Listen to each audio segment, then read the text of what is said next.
Fl-isem tal-Missier u tal-Iben u tal-Ispirtu Santu. Amen. Il-paċi ma'kom. Nitolbu.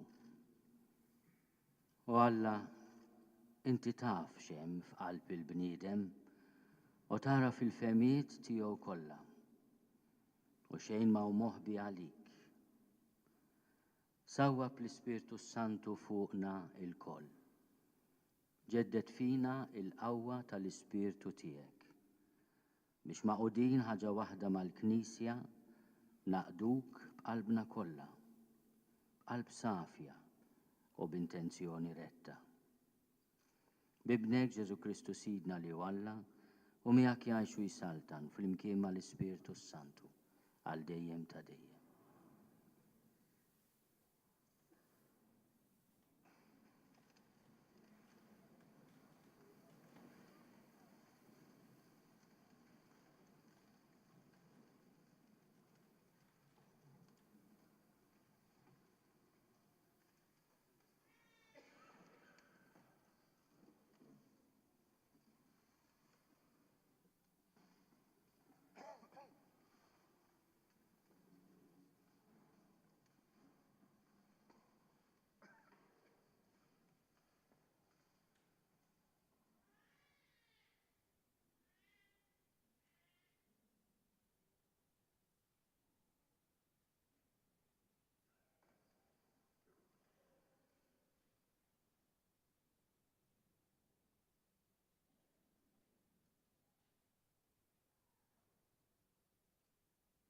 Charles Giuci Cluna għal-grazzja ta' Alla u tas-Sede Apostolika Arċisqof ta' Malta. Digrit. Lill-eżiż fi Kristu ir-Reverendi Saċerdoti Dun Richard Borch, Kanonku Vincenz Kakija, Dun Emanuel Aġus, Dun Giuseppe Farrugia, Dun Hector Sherry, Monsignor Alfred Vella, Dun Edgar Vella u Dun Giuseppe Brincat, b'xewqat ta' ġid ta' dejjem fil-mulej. Jiena li naf bil-ħajja tajba u eżemplari tagħkom u bil-għaqal u l-ħeġġa li intom urejtu fil-Ministeru sissa, kif ukoll li għandi xhieda ta' min joqgħod fuqha dwar il-kwalitajiet sbieħ tagħkom, nixtieq nurikom kemm nafdakom u nistmakom. Wara li ħarist lejn il-merti tagħkom, wara li smajt il-parir ta' Reverendissimu Kapitlu tal-Katedral, ninnomina lir-Reverend Dun Richard Borch u l-Kanonku Dun Vincenz Kakija Monsinjuri ad honorem tal-Kapitlu Metropolitan ta' Malta bid-dritt tal-insinji tal-kanonċi ta' dan il-kapitlu skont il-leġiżlazzjoni llum viġenti. L-Reverendu Dun Emanuel Aġus, Monsignur Koadjutur ta' Reverendu Monsignur Vincenz Borch, li jipposjedi l-prebenda u l-kanonikat tal-Knisja Katedrali tagħna li jissejjaħ Kantoratus. L-Reverendu Dun Giuseppe Farrugia, Monsignur Koadjutur ta' Reverendu Monsignur Giuseppe Mifsud Bonici, li jipposjedi l-prebenda u l-kanonikat tal-Knisja Katedrali tagħna li jissejjaħ ta' Birit Twil wieħed. L-Reverendu Dun Hector Sherry, Monsignur Koadjutur ta' Reverendu Monsignur Anton Gallia, li jipposjedi l-prebenda u l-kanonikat tal-Knisja Katedrali tagħna li jissejjaħ ta' Għajn Riħana. L-Reverendu Monsignur Alfred Vella, Monsignur Koadjutur ta' Reverendu Monsignur Edgar Attart, li jipposjedi l-prebenda u l-kanonikat tal-Knisja Katedrali tagħna li jissejjaħ Ecclesiae Quintus. L-Reverendu Dun Edgar Vella, Monsignur Koadjutur ta' Reverendu Monsignur Alwij de Guara, li jipposjedi l-prebenda u l-kanonikat tal-Knisja Katedrali tagħna li jissejjaħ Ecclesiae Tertius. U l-Reverendu Dun Giuseppe Brincat, Monsignur flok il-Reverendu Monsignur Laurenz Mifsud, li miet fl-20 ta' Ġunju 2017 u li kien jipposjedi l-prebenda u l-kanonikat Caruana Gatto. Reverendi Don Emanuel Agius, Don Giuseppe Farrugia, Don Hector Sherry, Monsignor Alfred Vella, Don Edgar Vella, Don Giuseppe Brincat, dan il-kanonikat qiegħed jingħatahom bil-jeddijiet u dmirijiet li skont il-liġi hemm komuni kif ukoll partikolari li jintrabtu miegħu u skont in-normi u l-kundizzjonijiet maħruġa u stabbiliti fid-Dekret ta' 28 ta' Ġunju 1985 dwar loti tal-kanonikati fl-Arċidjoċesi. Bħala xhieda u prova ta' dan kollu, jien ordnajt il-hawn taħt imsemmi Kanċellier tal-Kurja biex iħejji u jirreġistra dan id-dekret li jġib il-firma u s-siġil tiegħi. Moti mill-Kurja Arċiveskovili ta' Malta il-Furjana illum 27 ta' Jannar 2018. Charles Giulio Cicluna, Arċisqof ta' Malta, Lawrence Gatt, Kanċellier.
Father Michael, il-ġo il-brinkat.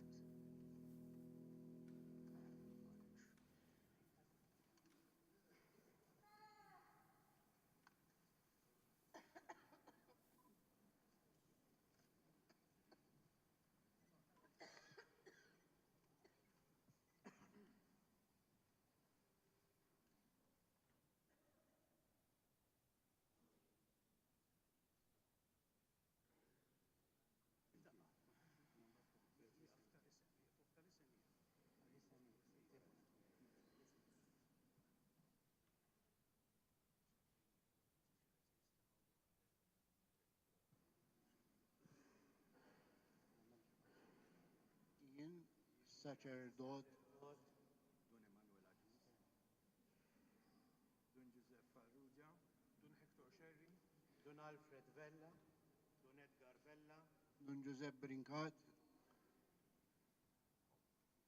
maħtu Monsignor tal-Kapitlu tal-Knisja Katedrali ta' Malta, inwijat u naħlef fuq l-Evanġelju Qaddes li nkun dejjem fidil u obedjenti lejn l-Arċisqof ta' Malta li mill-aħjar li nista' nagħti semi għaċ-ċelebrazzjoni tal-liturġija, speċjalment fil-funzjonijiet liturġiċi l-aktar solenni f'dan il-katedral.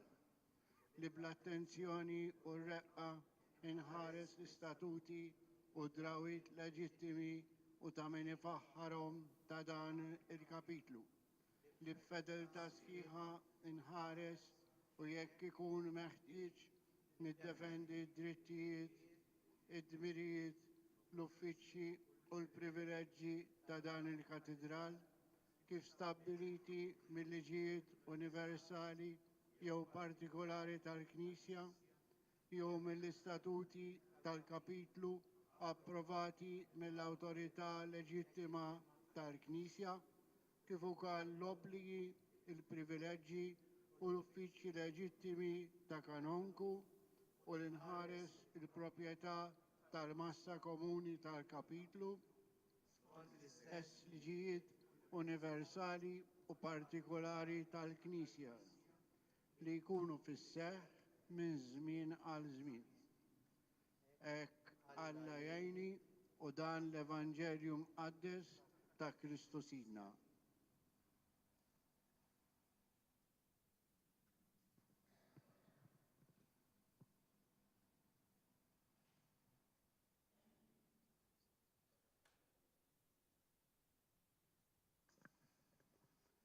Hekk Alla jgħinni u dan l-Evanġelju Mqaddes ta' Kristu Sidna.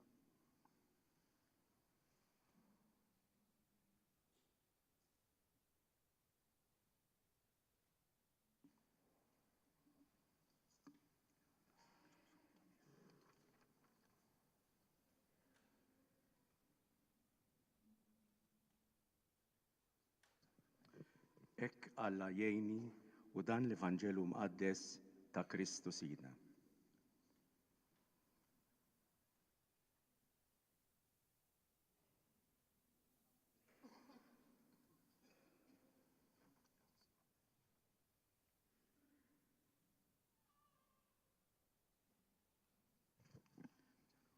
Ekk Alla jgħinni u dan l-Evanġelu Mqaddes ta' Kristu Sidna.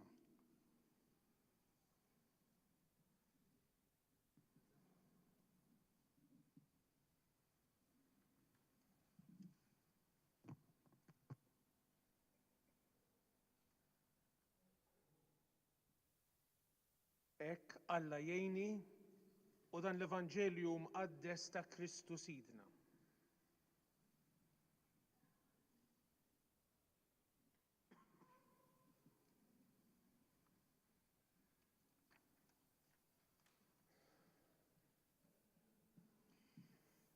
Ekk Alla jgħinni u dan l-Evanġelju Mqaddes ta' Kristu Sidna.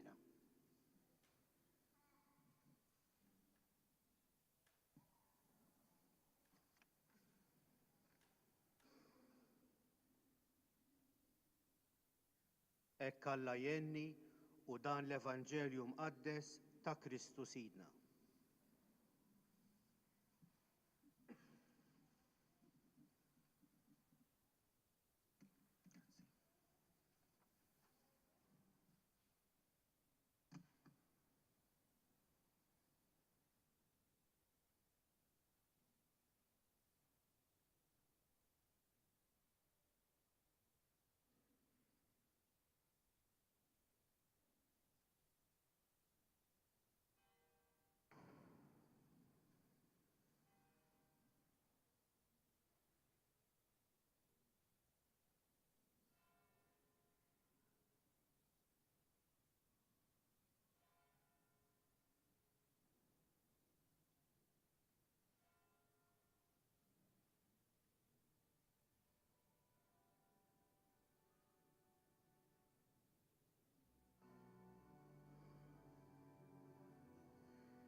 المولاي معكم.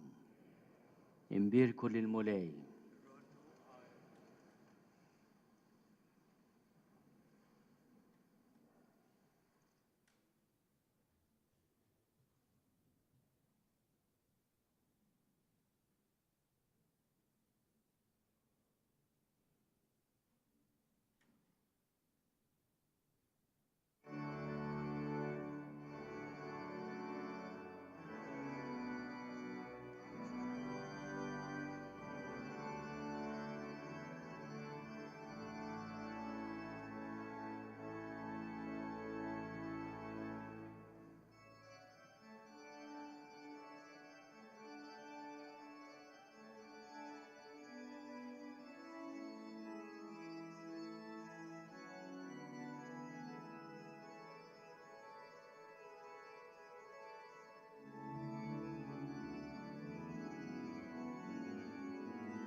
L-isem tal-Missier u tal-Iben u tal-Ispirtu Santu. Amen. Il-paċi mankom. Huti, aħna niċċelebraw is-solennità tal-konverżjoni tal-Apostlu Missierna San Pawl jew narfu ħtijietna ħalli nħejju ruħna ċ-ċelebrazzjoni tal-misteri qaddisa u biex nirċievu il-barka apostolika bl-indulġenza plenarja fl-aħħar tal-Quddisa. Nistqarla Alla li jista' kollox u lilkom Ħuti li ngħadnibt ħafna bil-ħsieb, bil-kliem, bil-emil u billi ħallejt miljieti ħtija tiegħi bl-akbar ħtija tiegħi. Għalhekk nitlob lill-Imqazza Marija dejjem Verġni, lill-Anġlu qaddisin kollha u lilkom Ħuti biex titolbu għalija lill-Mulej Alla tagħna. Għat-talb u l-merti tal-Imqazza Verġni Marija, tal-Apostli San Pietru u San Pawl u tal-qaddisin kollha, Alla ħanin li jista' kollox jagħtikom żmien ta' penitenza vera li tħalli frott kotran għal bdejjem sobina u ħerqana għal konverżjoni u perseveranza f'kull emil tajjeb, jaħfrilkom dnubietkom u jwassalkom għal ħajja ta' dejjem.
Gloria in excelsis Deo.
nitolbu. U Alla inti għallimt lid-dinja kollha bil-pritki tal-Apostlu missierna San Pawl li llum qegħdin niċċelebraw il-konverżjoni tiegħu. Għamel li aħna nimxu fuq l-eżempju tiegħu biex inkunu xhieda tal-verità tiegħek quddiem il-bnedmin kollha. Bibnek Ġesu Kristu Sidna li hu Alla u miegħek jgħixu jsaltan flimkien mal-Ispirtu Santu għal dejjem ta' dejjem.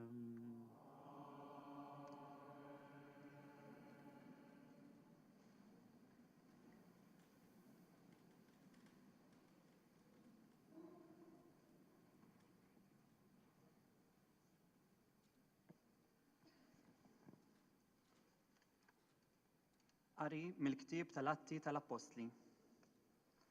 F'dak iż-żmien, Pawlu qal lill-poplu: Jiena Ludi, twelid f'Tarsu taċ-Ċiliċja, imma trabbejt f'din il-belt f'riġlejn Gamaljel u tħarriġt bir-reqqa fil-ħarsien tal-liġi ta' misserijietna. Jien mimli ħeġġa għal Alla, kif ukoll intom ilkoll illum. Jien ħatta sal-mewt kontra min qabad din it-triq tal-mulej u rbaħt u tfajt il-ħabs irġiel u nisa kif jista' jxidli l-qasis il-kbir u l-kunsill kollu ta' xjuħ. Kien min għandhom li nħatt it-tri għal ħutna u mort Damasku biex lil dawk ukoll li kienu hemm inġibhom marbutin Ġerusalemm u jkunu kkastigati.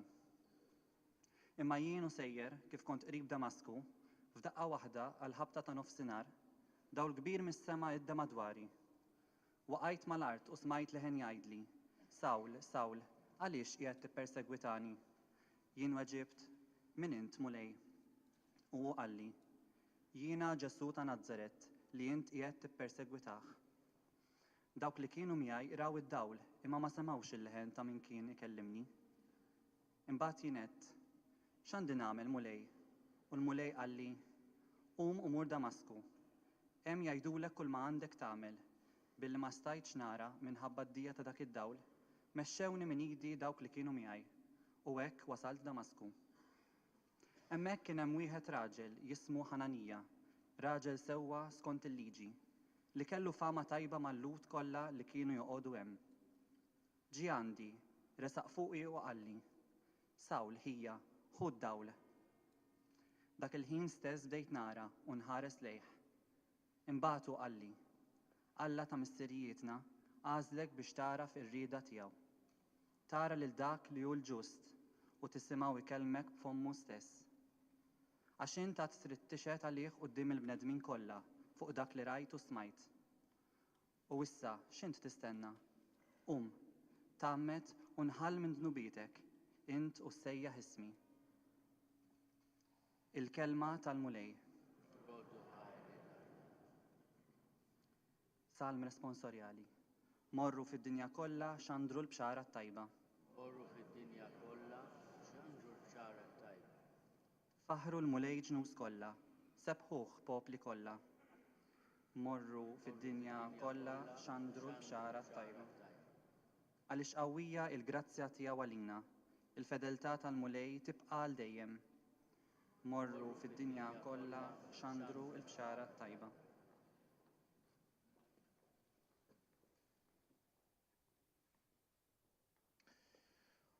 Qari mill-ittra ta' San Pawl Apostlu lil Galatin. Ħuti, intom smajtu bl-imġiba tiegħi meta kont għadni fir-reliġjon Ludija. Kif kont nippersegwita bi sħiħ il-Knisja ta' Alla u nfittex l-inħarbata. U kemm kont il-qudiem fir-reliġjon Ludija fost il-poplu tiegħi aktar minn sħabi kollha tampari. Imġennen kif kont ta' tradizzjonijiet ta' missirijieti. Imma meta dak li għażilni sa minn ġu fommi u li sejjaħli permezz tal-grazzja tiegħu oġbu jirrivelali lill-ibnu biex inħabbru fost il-ġnus. Minnu fih, bla ma qatt infittex li nieħu parir minn għand bnedmin tad-demm u l-laħam, bla ma tlaj Ġerusalem għand dawk li kienu apostli qabli, jimmort fl-Arabja u mbagħad erġajt lura lejn Damasku. Imbagħad 3 snin wara, tlajt Ġerusalem inżur lil Kefa u bqajt miegħu 15-il ġurnata. Mill-apostli l-oħra ma rajt lil ħadd ħlif lil ġagħbu ħu il-mulej. F'dan li qiegħed nikdbilkom nixed quddiem Alla minix nikdeb. Imbagħad mort fl-inħawi tas-Sirja u taċ-Ċiliċja. Il-knejjes ta' Kristu fil-Ludija kienu għadhom qatt ma raw wiċċi. Kienu semgħu biss in-nies jgħidu dak li darba jippersegwitana issa qiegħed iħabbar il-liġi li darba hu rid jeqret. U huma faħru l-Alla minħabba fija.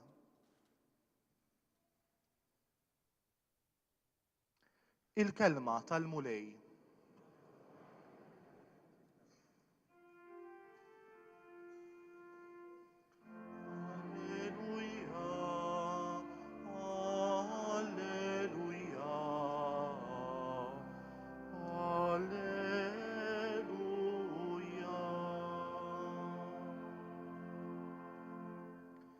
Jina żiltkom u ħtartkom biex tmorru tagħmlu l-frott u l-frott tagħkom jibqa' jgħid il-mulej.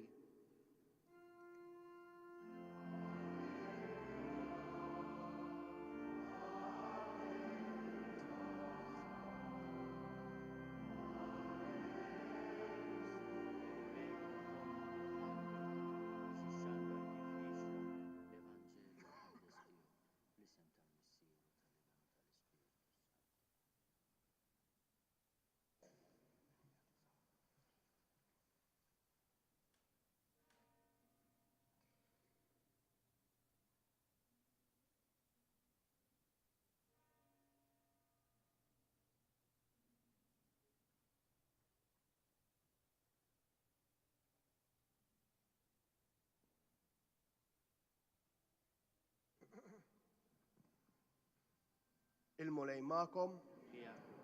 Qari mill-Evanġelju skont San Mark.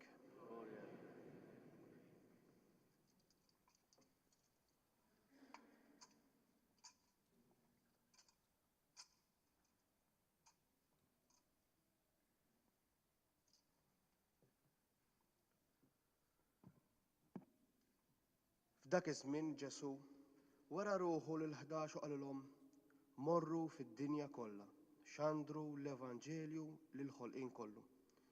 Min jemmen u jitgħammed isalva, iżda min ma jemminx ikun ikkundannat. U dawn huma s-sinjali li jsieħbu lil dawk li jemmnu. F'ismi ikeċċu x-xjaten, jitkellmu bilsna ġodda, jaqbdu srib b'idejhom u jekk jixorbu xi xorb li jġib il-mewt ma jagħmilhomx ħsara. Jeqgħdu jdejhom fuq il-morda u dawn ifwiequ. Il-kelma tal-mulej.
waqfitni f'nofs it-triq dik lit moħbija u d-dawl għamilni bniedem ġdid. Issa hu jmexxini fost il-ġnus imbeda u jiena biss għaddej u biss is-sit. Ħuti bi kliem il-poeta Oliver Frigieri nixtieq nibda dan l-innu ta' tifħir tiegħi llum, innu ta' tifħir mhux biss lil San Pawl, iżda fuq kollox lil dak id-dawl għammiex li fuq it-triq ta' Damasku idda fuq Sawl ta' Tarsu u għamlu bniedem ġdid, Pawlu ta' Kristu. Nixtieq li dan tal-lum ikun innu ta' tifħir u ringrazzjament lil dik lit moħbija, lil providenza ta' Alla li kollox tmexxi. Dik lit li lil Sawl bidlitlu ħajtu ta' taħt fuq u dawritlu kompletament ir-rotta li kien miexi fiha. Dik lit li minn Fariżew għamlitu apostlu u minn persekutur għamlitu martri. Dik lit li minn ludi gburi, nistgħu ngħidulu bil-pedigri, għamlitu kolonna tal-Knisja ta' Kristu.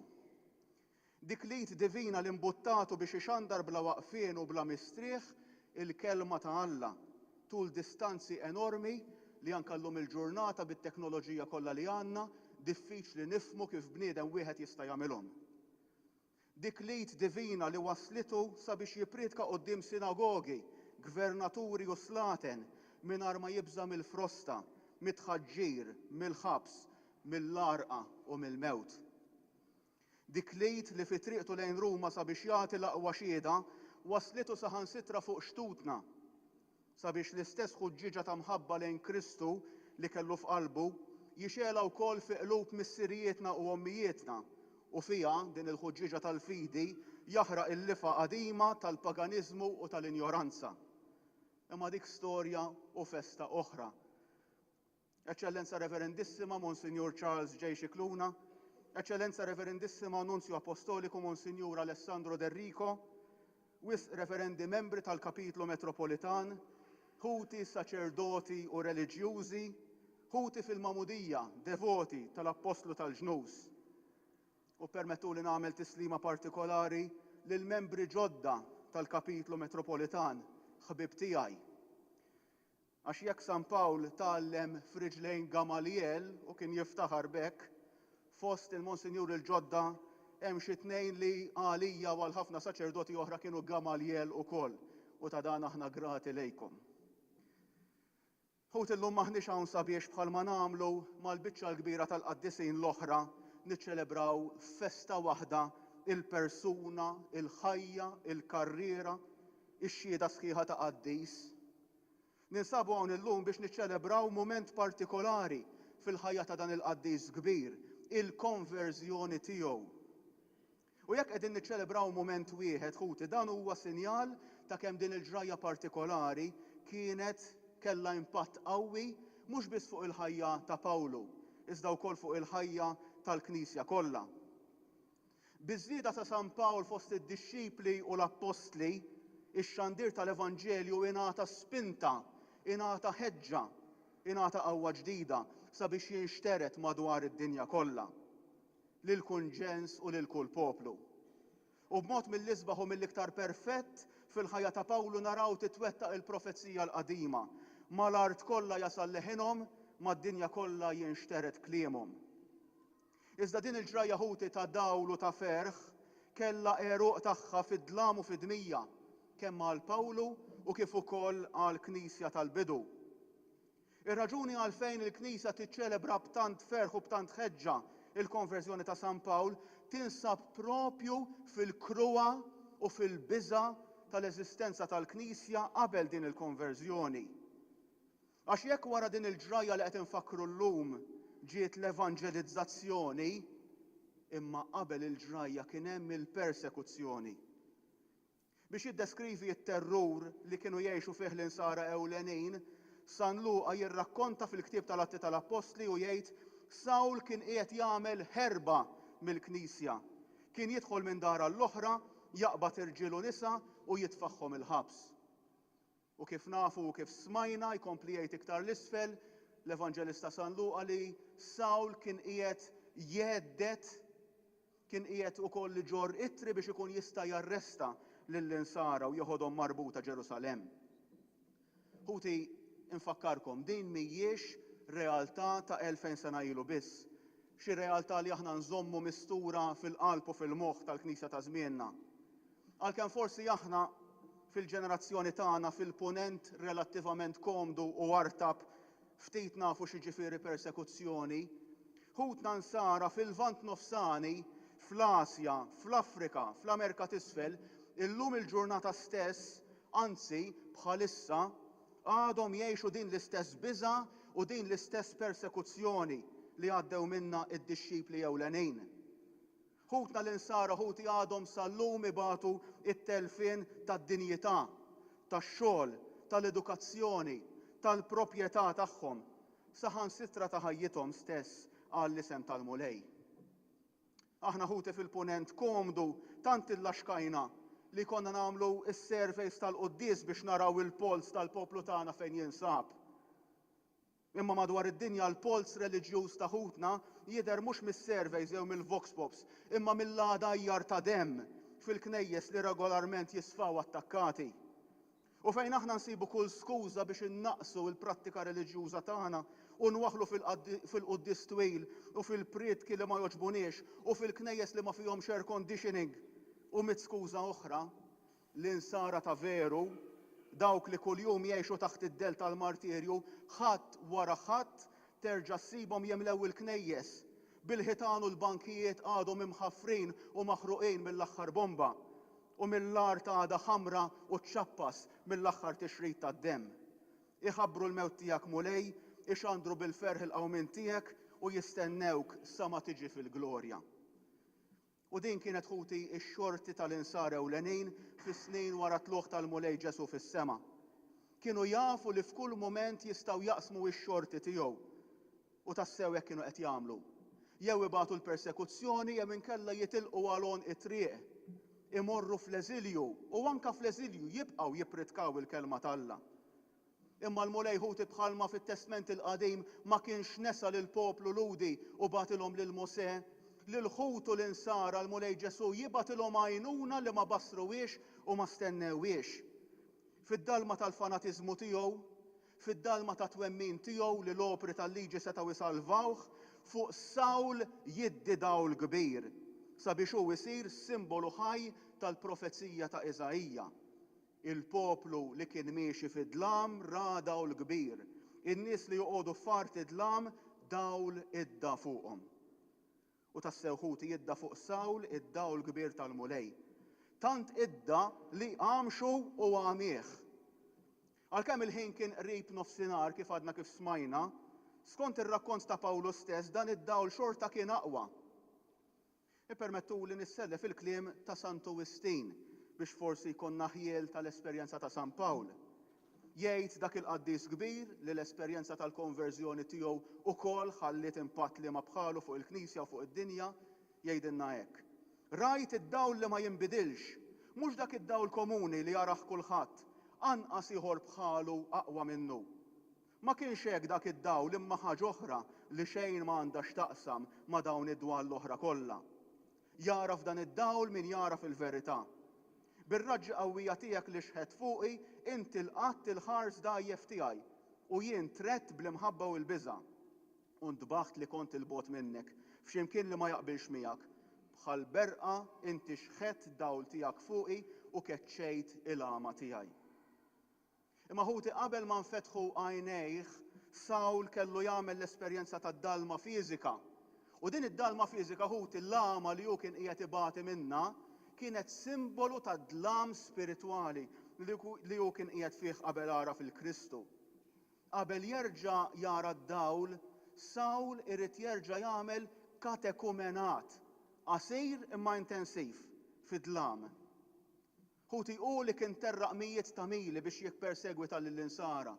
Hu li kien għad irid jagħmel eluf ta' mili biex iwassal il-bxara tajba sa truf l-art, issa jagħmel l-iktar vjaġġ importanti ta' ħajtu, il-vjaġġ interjuri. Jidħol daħla fih innifsu u hemmhekk jaraf l-iżball li kien fih, jindem mid-nubiet tiegħu u jaraf lil Ġesu Kristu bħala s-Salvatur u l-maħbub tiegħu. Ħuti hemm simetrija ħelwa, kważi ironika, meta fi kliemu stess Sawl, dak l-istess bniedem li kien donnu id-destinat li jilħaq il-quċċata tar-reliġjon ludija, dak li ħadd ma kien jista' għalih, issa f'daqqa waħda jispiċċa daru fl-art u jkollu bżonn l-għajnuna sabiex jerġa' jqum fuq rijlejh. Qisu tarbija li għandha bżonn l-għajnuna ta' xi ħadd biex tagħmel xi ħaġa.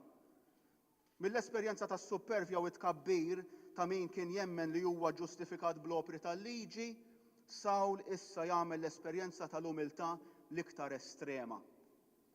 L-ironija ħelwa ta' Alla ħuti tidher f'dan il-fatt li l-istess bniedem li kien sejjer Damasku biex jarresta lill-insara u joħodhom ħajċappashom fil-ħabs, issa xorta waħda jrid ifittex lill-insara imma biex jagħtuh l-għajnuna tagħhom. U li kien biħsiebhom jalaqhom fid-dlam tal-ħabs f'Ġerusalemm, issa jirċievi mill-Knisja fil-persuna ta' Ħananija jirċievi d-dawl. Ta' sewħuti bħalma qalet omna l-Verġni Mqazza Marija, Alla tagħna jniżżel is-setana minn fuq it-tron tagħhom u jolli ċkejknin. Fil-każ ta' Pawlu dan il-proċess iseħħ fl-istess bniedem. Jinżel Sawl, iqum Pawlu. Ħuti nazzarda ngħid li meta daħal fid-dalma tal-għama tiegħu, Sawl donnu daħal fil-qabar ma' Kristu. Hemmhekk fid-dalma Sawl jiltaqa' ma' Ġesu ta' veru, mhux il-karikatura li kienu pinġewlu. Fl-aħħar jiskopri l-Ġesu in-Nazzarenu ma kienx biss il-Messija fals u midej, jew inkella xi profeta fallut kif kienu pinġewulu l-orrif ta' żmienu. Issa fl-aħħar fid-dalma Sawl jiltaqa' mal-verità u jsir jaf lil Ġesu bħala il-Kristu, il-mulej, l-imwiegħed tal-poplu tiegħu, il-Messija mibgħut minn Alla li bil-mewt tiegħu kien se jifdil il-nies minn dnubietom. U għax Sawl jiltaqa' ma' Kristu fid-dalma tal-qabar, meta joħroġ minn dik id-dalma ma' Kristu joħroġ rebbieħ u joħroġ irxoxt, joħroġ bniedem ġdid. Fid-dalma tal-qabar Pawlu jiltaqa' ma' Kristu rxoxt u allura joħroġ mill-qabar hu wkoll. Mhux iktar il-persekutur tal-insara imma d-difensur ewlieni tagħhom. Mhux iktar is-sejf li jsikkithom imma issa l-għodda magħżula sabiex ixandar satru fid-dinja l-Vanġelu. Kien għalhekk li snin wara kellu jibgħat lil Galatin u jgħidilhom imma jien permezz tal-liġi mitt tal-liġi biex ngħix għal Alla. Issa llabt ma' Kristu, ngħix imma mhux iżjed jien, iżda jgħix fija Kristu. Il-ħajja li issa ngħix fil-ġisem qiegħed ngħixha bil-fidi fl-iben ta' Alla li ħabni u talilu nnifsu għalija. Ħuti fost il-kittieba tal-ewwel sekli ħadd aqwa minn San Fulgenzju ta' Ruspe fis-6 seklu ma jiddeskrivi l-bidla li seħħet f'Pawlu. Jistħajjel lil Pawlu li jiġi momi fl-għajnejn fiżiċi tiegħu fl-għajnejn tal-ġisem biex jinfetħulu l-għajnejn tar-ruħu tal-qalb. Jgħidilna hekk. Dbiet mit-triq ta' Sawl sabiex issib il-fidi ta' Pawlu. Inża l-libsa qadima tal-għama tiegħek u ilbes lil feddej. Tkunx bħal dawk li għandhom għajnejn iżda ma jarawx u widnejn iżda ma jisimgħux. Ħalli lil Sawl jitlaq minn idejh dawk litri li bihom rid jaqfel fil-ħabs lill-insara sabiex Pawlu ikun jista' jikteb dawk l-epistoli dawk litri tant bżonjużi tiegħu. Ħalli lil Sawl nieqes mid-dawl jgħib sabiex Pawlu jkun jista' jsir dawl għal dawk kollha li jemmnu. Mbagħad San Fulġenzi dawwar il-ħarsa tiegħu anke fuq Ħananija, dak li kellu jwassal il-fejqan u l-magħmudija lil San Pawl u jgħidlu Ħananija, mitti idejk fuq Sawl u tina lil Pawlu. Biet minna lil persekutur u ibatinna lil predikatur. Il-ħrief m'għandhomx għalfejn jibżgħu aktar. In-naċ ta' Kristu issa jistgħu jimtlew bil-ferħ. Mitti idek fuq il-lupu li kien jeddidna sabiex issa ma' Pietru jista' jwassal in-naċ sabiex jiraw. Ħut il-konklużjoni ta' dan il-proċess qasir imma intensiv li permezz tiegħu Pawlu neżal bniedem il-qadim u libes il-ġdid, jiġifieri libes lil Kristu stess, isseħħ permezz tal-magħmudija. Meta nżommu quddiem għajnejna l-esperjenza ta' dlam li għadda minna San Pawl qabel irċieva l-magħmudija, allura nifhmu wkoll id-diskors li huwa juża biex jiddeskrivi dan is-sagrament ta' għażiż, dak is-sagrament li aħna lkoll irċevejna. Għal Pawlu ħuti l-magħmudija mhijiex biss ritwal simboliku, imma jsir letteralment passaġġ mill-mewt għal ħajja ġdida, diġà minn din id-dinja. Bħalma jgħidilhom lir-Rumani ma tafux li aħna lkoll li tammidna fi Kristu tammidna fil-mewt tiegħu. Intfidna miegħu fil-mewt permezz tal-magħmudija sabiex kif Kristu kien imqajjem mill-imwiet permezz tal-qawwa glorjuża tal-missier hekk aħna ngħixu ħajja ġdida.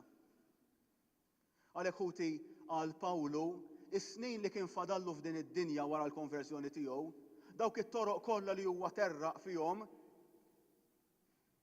ma kellhom l-ebda biża' għalih. Għax hu il-mewt kien diġà daqa. Ftit il-barra mill-bib ta' Damasku huwa iltaqa' ma' dak li kien ġie maqtul ftit il-barra mill-bib ta' Ġerusalemm. U hemmhekk Pawlu fit-triq lejn Damasku jitfen il-bniedem il-qadim u fil-magħmudija li jirċievi ftit wara jitwielet il-bniedem il-ġdid. Minn dak il-moment il-qudiem ħuti kull pass ta' ħajjet Pawlu isir biss stennija għal dik il-laqgħa tiegħu definittiva ma' Kristu. Firda temporanja għalissa mill-maħbub tar-ruħ tiegħu li hu jittollera biex ikun ta' servizz għall-Knisja. Jgħidilhom għalija l-ħajja hija Kristu imma l-mewt hija r-rebħ. Nixtieq nintemm u nkun ma' Kristu li jkun ħafna aħjar għalija. U hawnhekk ħuti nidħlu aħna għax ikun inutli nagħmlu festi sbieħ lil qaddisin tagħna jekk imbagħad il-virtujiet tagħhom inħalluhom biss fuq il-karta jew fil-prietki u ma nippruvawx ngħixuhom f'ħajjitna. Jekk mal-qaddisin l-oħra inqarqu lilna nfusna li nistgħu nagħmluha hekk, ma' San Pawl żgur ma nistgħux. Lin-nies ta' żmienu lill-Filippin, lill-Korintin tennilhom kemm il-darba bil-qawwa kollha nitlobkom ixbħu lili. U jerġa' jgħidha ħuti jixbħu lili u ħarsu lejn dawk li jimxu skont l-eżempju li rajtu fina. Jekk jgħidha lilhom ħuti mhux sejjer ma jgħidix lielna illum aħna li niftaħru li aħna uliedu. Biex insiru nixbħu ħuti rridu nerġgħu niskopru dawk iż-żewġ imħabbiet li mmarkaw il-ħajja ta' Pawlu, Ġesu Kristu u l-Knisja tiegħu. Min kien Kristu għal Pawlu? Sempliċi ħafna, kien kollox. Fl-ittra lill-Filippin San Pawl jgħidilhom jien not kollox bħala telf, ħdejn il-qlieħ kbir li hemm fil-li naraf lil Kristu Ġesu Sidi. Minħabba fih rid li nitlef kollox u not kollox bħala knis biex nirbaħ lil Kristu u nkun ninsab fih. Araw x'rabta u x'imħabba ħuti. Għalih ma kien hemm l-ebda vantaġġ fil-ħajja, l-ebda kumdità, l-ebda żbuħija apparti Kristu. Kollox kien lest jarmi u jitlef u jsofri. Kollox kien jgħod bħala żibel. Aħfru li nuża kelma naqra goffa, imma tibżawx għax San Pawl juża kelma qar, u allura jekk jużaw nista' nuża jien.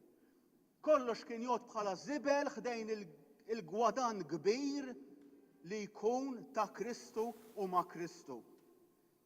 Forsi hawn min ħuti sejjaħlu fanatiku lil San Pawl anke llum il-ġurnata, isejħulu fanatiku ħuti għax Pawlu kien jgħallem u kien marbut ma' Kristu sħiħ. Mhux Kristu komdu, mhux Kristu li jgħid li tajjeb ta' ibqa' kif int, m'għandekx bżonn tinbidel. Pawlu kien ixandar Kristu skomdu, Kristu li jsejħinna għall-indiema, Kristu li jsejħinna għall-qdusija. Kristu li kien imsallab u umiljat, Kristu li għamel lilu nnifsu l-qaddej tagħna u li għall-imħabba tagħna sabiex jifdina lest isofri l-mewt, anzi il-mewt tas-salib. It-tieni imħabba ħuti li kellu Kristu kienet il-Knisja, li kellu Pawlu kienet il-Knisja. Għax kien iħobb lil Kristu ma setax ma jħobbx lill-Knisja. Ma kienx marid b'dik l-ereżija ta' żmienna li tgħid Kristu iva u Knisja le. Għax huwa kien jaf li l-Knisja mija xejn għajr il-ġisem ta' Kristu. Fit-triq ta' Damasku Kristu qallu għalfejn qiegħed tippersegwitani. U ħuti sa dakinhar Sawl ma kienx jaf li qiegħed jippersegwita lil Kristu. U għalih Kristu kien mejjet u midfun.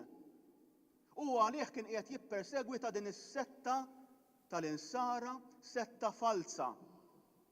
U allura meta jisma' li Kristu jgħidu għalfejn qiegħed tippersegwitani, Sawl fl-aħħar jinfetħulu għajnejh u jinduna li m'hemmx Knisja mingħajr Kristu u m'hemmx Kristu mingħajr il-Knisja. Jinduna li Kristu huwa r-ras u l-Knisja hija l-ġisem. Kristu huwa l-arus u l-Knisja hija l-arusa. U l-għaqda perfetta tagħhom hija l-mudell għal miż-żewġin insara. U għal daqstant ħuti aħna wkoll għandna bżonn bħal Sawl nagħmlu din l-esperjenza ta' ndiema u konverżjoni fiċ-ċirkostanzi reali tagħna, kull wieħed u waħda minna. Jgħidilna l-maħbub Papa Emeritu Benedittu, f'dan tikkonsisti l-konverżjoni ta' Pawlu u tagħna, li nemmnu fi Kristu li mietu l-xoxta u li ninfetħu għad-dawl tal-grazzja divina tiegħu. U jkompli jgħidilna li bil-konverżjoni għalina tfisser li nemmnu li Ġesu talilu nnifsu għalina bil-mewt tas-salib u li issa bil-qawmin tiegħu Kristu jgħammar magħna u ġewwa fina. U allura Kristu jrid propju jerfana mis-supervja u mid-dnub tagħna. Imma ħuti mhux biss il-konverżjoni ma rridu nġeddu wkoll l-impenn li aħna wkoll bħal San Pawl nkunu dawla għal ġnus. Fl-enċiklika Lumen Fidei il-Papa Franġisku jaqbad il-kliem ta' San Pawl il-Korintin fejn jgħid aħna lkoll b'wiċċna mikxuf nirriflettu l-glorja tal-mulej. Qegħdin ninbidlu fl-istess ġbija minn glorja għal glorja skont ma jagħtina il-mulej. U l-Papa jfakkarna f'dak li jseħħ fil-liturġija tal-fġieli tal-Għid. Meta id-dawl tal-blandun, ġifieri dik ix-xema kbira, ix-xema ta' Kristu l-xoxt, id-dawl jgħaddi minn xema għall-oħra fil-proċess li jirrappreżenta l-fidi li tgħaddi minn bniedem għal ieħor. Il-Papa jfakkarna li f'dinja li tossi dlam qisu xi akkwist jew xi liberazzjoni, aħna rridu nkunu dawk li jwasslu id-dawl tal-fidi bil-kliem u bl-eżempju tagħhom. Ħuti qabel intemm dan kliem ma nistax ma nagħmilx talba bl-interċessjoni ta' San Pawl. Għal ħutna l-insara li llum għadhom isofru persekuzzjoni. Dawk li jimmarkaw lilhom jimmarkaw il-proprjetà tagħhom bl-ittra N li tfisser nisrani u dik tfisser li jistgħu jaħdulhom il-proprjetà u lilhom jistgħu jittrattawhom ta' oġġetti jekk iridu jistgħu saħansitra joqtluhom. Dawk huma ħuti li għandna bżonn nitolbu għalihom. U nitolbu mhux biss għalihom biex jibqgħu sodi fil-kuraġġ u sodi fix-xhieda, imma nitolbu wkoll għall persekuturi tagħhom biex huma wkoll bħal Sawl ifiqu mid-dlam l-iżball u l-mibeda li tirrenja f'qalbhom u jiltaqgħu ma' Kristu l-xoxt. Lilhom ukoll mulej jifqalhom id-dlam tagħhom bid-dawla mmiex tiegħek u bliet moħbija tiegħek iġbidhom lejk. U lienna l-koll miġburin hawnhekk u lienna l-koll membri tal-Knisja tiegħek għamilna xhieda tiegħek bħal missierna l-Apostlu tal-Ġnus. Viva San Pawl!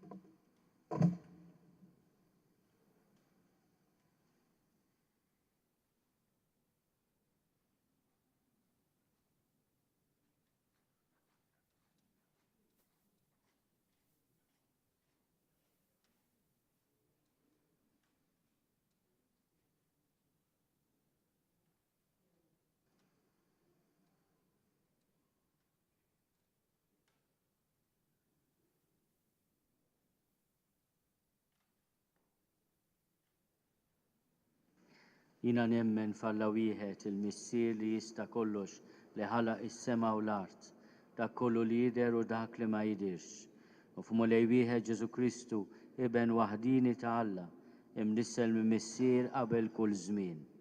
Alla minn Alla, dawl minn dawl, Alla veru minn Alla veru, imnissel mhux magħmul, natura waħda mal-missier u bih sar kollox. Niżel mis-smewwiet għalina l-bnedmin u għall-fidwa tagħna. U għal-ġisem bis-seta tal-Ispiritu Santu minn Marja Verġni u sar bniedem. Salbu ħalina bata taħt Ponzju Pilatu, miet u difnuh. U fit-tielet jum qam minn bejn l-imwiet skont il-kodba mqazza u tela s-sema u jgħid fuq il-lemin tal-missier. U għandu jerġa' jiġi bil-glorja biex jagħmel ħaq mill-ħajjin u mill-mejtin u s-saltna tiegħu ma jkollix tmiem.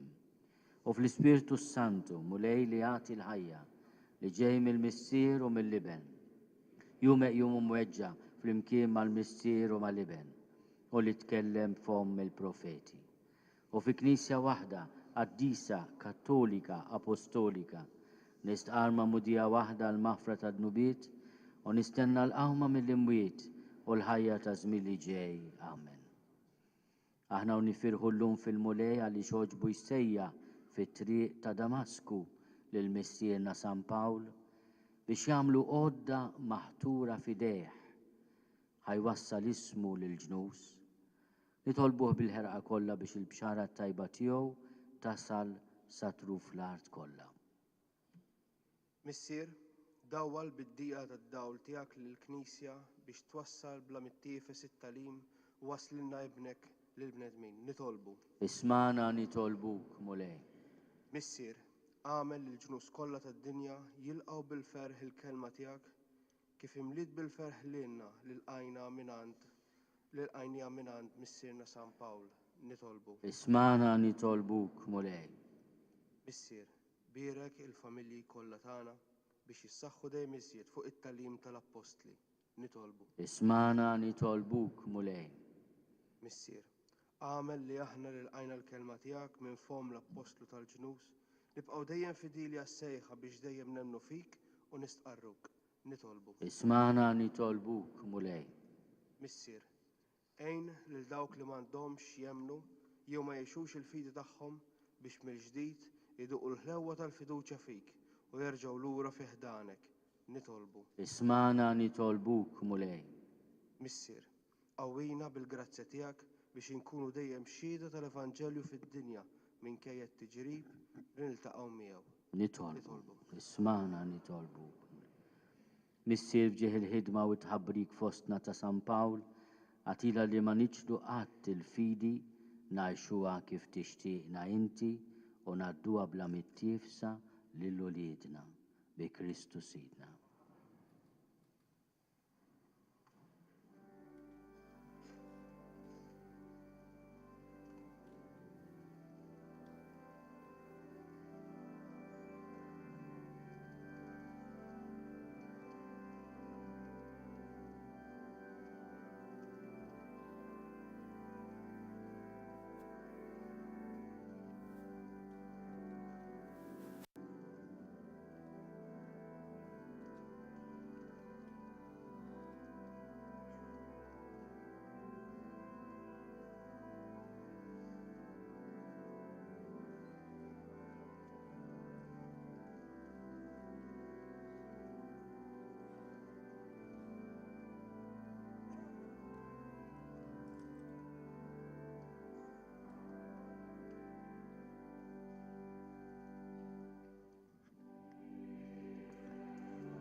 Nitolbu ħuti biex is-sagrifiċċju tiegħi u tagħkom ikun joġob lil Alla l-Missier li jista' kollox.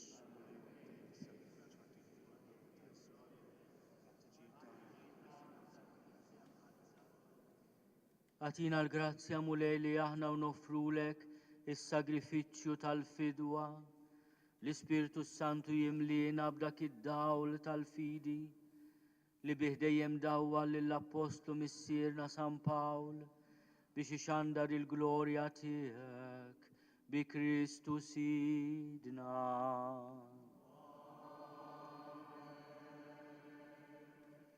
Il-mulej ma'kom. Nerfgħu qlubna l-fuq. Niżuħaj l-mulej Alla tagħna. Sewa u xira tassew mulej missier Qaddis, Alla ta' dejjem li tista' kollox. Tajjeb u taġi tas-salvazzjoni tagħna, li dejjem u kull imkien inrodulek ħajr bi Kristu Sidna. Għax inti rid li l-Knisja tiegħek titwaqqaf fis-sod fuq is-sisien tal-Apostli biex tibqa' sinjal ta' qdusitek fid-dinja u tagħti lil bnedmin xhieda tal-ħajja tas-sema. Għalhekk Maltajja kollha tal-Anġli b'qima kbira jinfaħruk u ngħidu ntennu bla qiegħda.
Missier ħanin miċ-Ċokontana nitolbuk bibnek Ġesu Kristu Sidna ilqaw birek dawn l-offerti safja u qaddisa li ġibna għas-sagrifiċċju. Aħna nofruhomlok l-ewwel nett tal-Knisja tiegħek qaddisa u Kattolika. Għatiha slim, ħarisa, għaqqada u mexxija mad-dinja kollha. Flimkien mal-qaddej tiegħek il-Papa Franġisku, miegħi qaddej tiegħek mingħajr ma jistoqli u mal-istfijiet kollha li ħadnu u jistqarru il-fidi vera u kattolika li għaddewna l-Apostli. In comunione con tutta la Chiesa ricordiamo e veneriamo anzitutto la gloriosa e sempre Vergine Maria, Madre del nostro Dio e Signore Gesù Cristo, San Giuseppe suo sposo, i santi apostoli e martiri, Pietro, Paolo, Andrea e tutti i santi. Per i loro meriti e le loro preghiere, donaci sempre aiuto e protezione. tiftakar mulej fil-qaddejja tiegħek u f'dawk kollha li jew madwarna. Int taf tajjeb il-fidi u r-rabta tagħhom miegħek. Għalihom aħna nofrulek u huma wkoll joffru dan is-sagrifiċċju ta' tifħir għal ġid tagħhom u ta' qrabathom biex jiksbu l-fidwa ta' ruħhom u jaqilgħu s-saħħa u s-salvazzjoni li jittamaw. U huma jresqu t-talb u x-xewqat tagħhom quddiemek Alla ta' dejjem ħaj u veru. Ilqa nitolbuk mulej din l-offerta tagħna u tal-familja kollha tiegħek. Seddaq ħajjitna fis-sliem, eħlisna mit-telfin ta' dejjem u għodna fil-merħla tal-magħżulin tiegħek. Birek u Alla nitolbuk din l-offerta. Għamel li tkun kollha kemm tiegħek, wettaqa, qaddisha, ilqaħħa biex issir għalina l-ġisem u d-dem ta' ibnek il-Aziz Sidna Ġesu Kristu. U hawn il-lejl qabel ma bata ħal ħobs fl-idejn qaddisa u mbirka tiegħu. Refajnejh lejn is-sema, lejk Alla missieru li tista' kollox. Radlek il-ħajr, birek, qasam, tal id-disċipli tiegħu u qal. Ħudu u kulu l-koll minn dan, għax dan huwa ġismi li jingħata għalikom.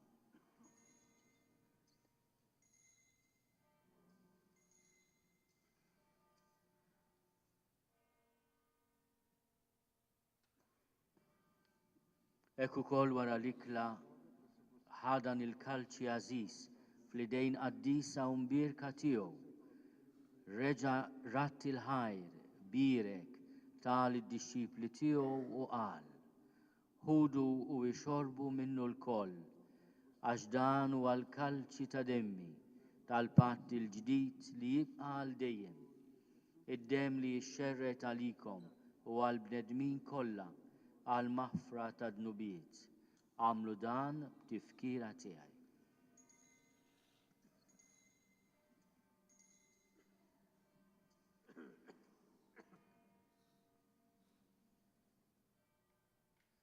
Dan hu l-misteru tal-fidi.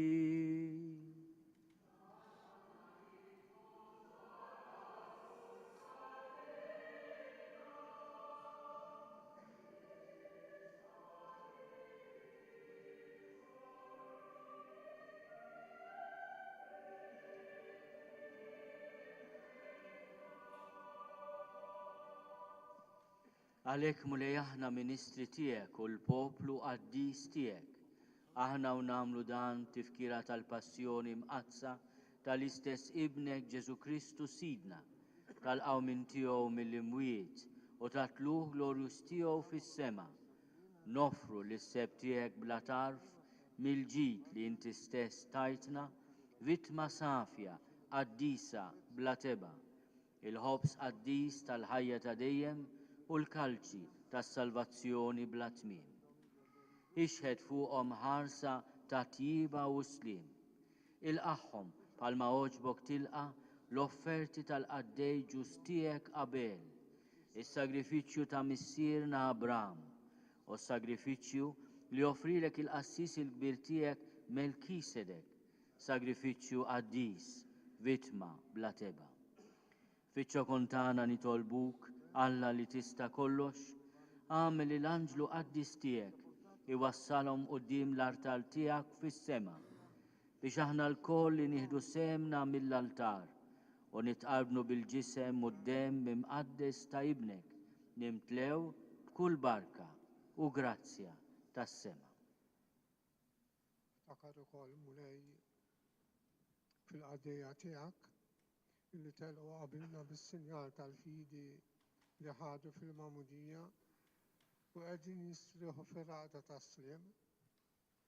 Ħenna lihom u mulej u għati lilhom u lil dawk kollha li jistrieħu fi Kristu ilena id-dawl u s-sliem. Lina l-koll bid-dinbin qaddejja tiegħek li nitamaw fil-kotra taħdina tiegħek għatina sem fix-xirka tal-qaddisin apostlu martri tiegħek Ġwanni, Stifnu, Mattija, Barnaba u tal-qaddisin tiegħek kollha daħħalna fil-wirt magħhom mhux għall-merti tagħna, iżda ħnina u l-maħfra tiegħek bi Kristu Sidna. Bih mulejn dejjem taħlaq u tqaddes dan il-ġid kollu, timlih bil-ħajja, tbierku u tqasmu lilna. Bi Kristu ma' Kristu u fi Kristu, jingħata lilek Alla missi li tista' kollox, flimkien mal-Ispirtu Santu, kull ġu glorja għal dejjem ta' dejjem.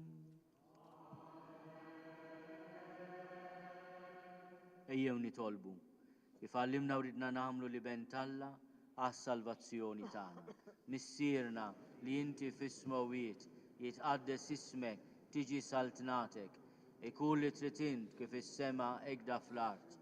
Ħobżna ta' kuljum għatina llum, aħfrinna dnubietna bħalma naħfru l-minu ħati għalina. La ddaħħalniex fit-tiġrib, iżda eħlisna mid-deni. Eħlisna nitolbuk mulej minn kull deni.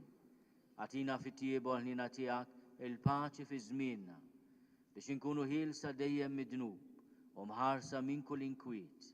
Aħna u nistennew u nittamaw ilejna u l-miġja tas-Salvatur tagħna Ġesu Kristu. Mulej Ġesu Kristu li għat lill-apostli tiegħek inħallilkom is-sliem, natikom is-sliem tiegħi. La tħares lejn dnubietna, iżda ħares lejn il-fidi tal-Knisja tiegħek. Għati jaslimu l-għaqda li int li fiha, int li tgħixu s-saltan għal dejjem ta' dejjem. Il-paċi tal-mulej tkun dejjem magħkom. Għatu il-paċi lil xulxin.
Danu l-ħaruf talla, danu li neħid nubiet tad-dinja, ħenjin dawk li huma mistiedna għall-ikla tal-ħaruf.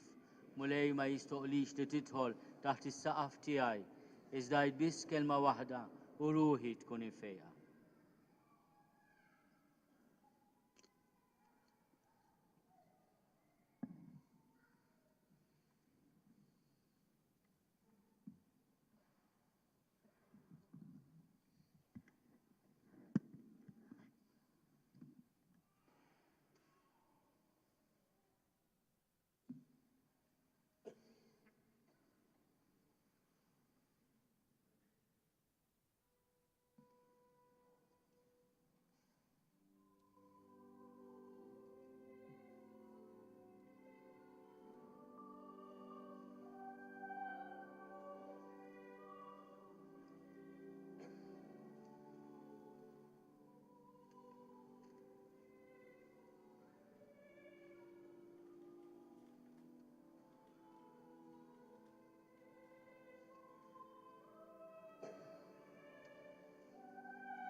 nitolbu.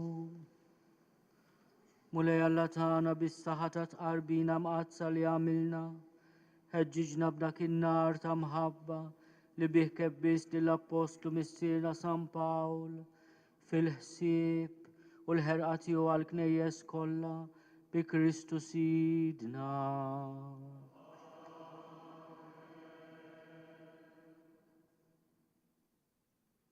Sirna fi Kristu.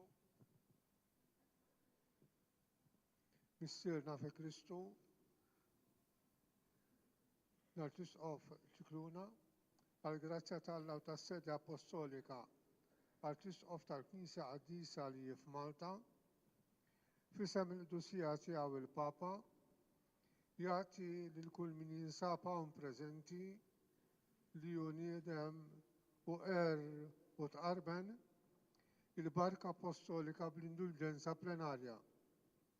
Jitolbu għalhekk lill-Alla għall-Qdusija tiegħu il-Papa Franġisku, għall-Isqof tagħna Charles, għall-Omna l-Knisja Mqazza u fittu li timtlu dejjem f'tirka sħiħa magħha b'ħajja qaddisa. Il-mulej magħkom. Ikun imbirek isem il-mulej. L-għajnuna tagħna f'isem il-mulej.